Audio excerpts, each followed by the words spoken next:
അസ്സലാമു അലൈക്കും. എല്ലാവർക്കും സുഖമെന്ന് കരുതുന്നു. ഞങ്ങൾക്കും സുഖമാണ്. അപ്പോൾ ഇന്നൊരു കായിൻ്റെ റെസിപ്പി ഉണ്ടാക്കാമെന്ന് വിചാരിച്ച്.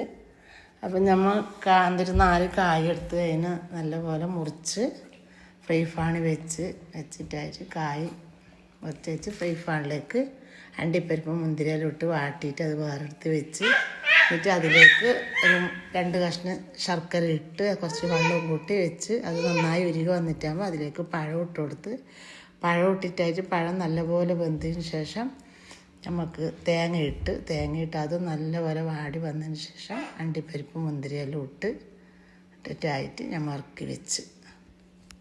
അപ്പം നിങ്ങൾക്കെല്ലാം അപ്പം എല്ലാവരും നമ്മളെ ചാനൽ കാണണം, എല്ലാവരും നമ്മളെ സപ്പോർട്ടാക്കണം, ലൈക്ക് അടിക്കണം, കമൻറ്റും അറിയിക്കണം, സബ്സ്ക്രൈബ് എല്ലാം ചെയ്യണം. നമ്മളിത് തുടങ്ങിയിട്ട് ഇപ്പോൾ 4-5 മാസമായി. അപ്പം നമുക്ക് സബ്സ്ക്രൈബ് എല്ലാം കുറവാണ്. അപ്പോൾ നമ്മളെല്ലാവരും സപ്പോർട്ടാക്കണം. പിന്നെന്ത് നല്ല വിശേഷം, നോമ്പും കാര്യമെല്ലാം വരുന്നു. നല്ല നല്ല റെസിപ്പിയെല്ലാം നോമ്പിന് ഇടുന്നതായിരിക്കും. അപ്പം നിങ്ങൾ എല്ലാവരും ഉമ്മി ബ്ലോഗ് എന്ന ചാനലിൽ പോയിട്ട് കാണണം.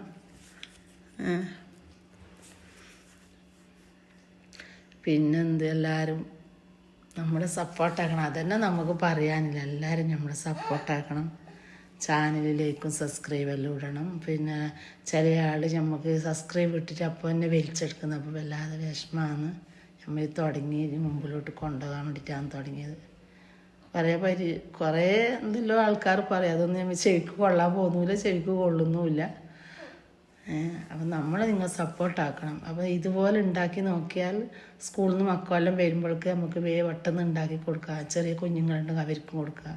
ഞങ്ങളവിടെ ഉണ്ട് ഒരു ഓളിപ്പോൾ നല്ല വാരി കഴിക്കുന്നു. ഇങ്ങനെ ഇട്ടിട്ട് അത് കൊടുക്കുമ്പോൾ മാമ വിളിക്കുന്നു. അപ്പം പിന്നെന്ത് നല്ല തന്നെ ഞാൻ വോയിസ് അങ്ങനെ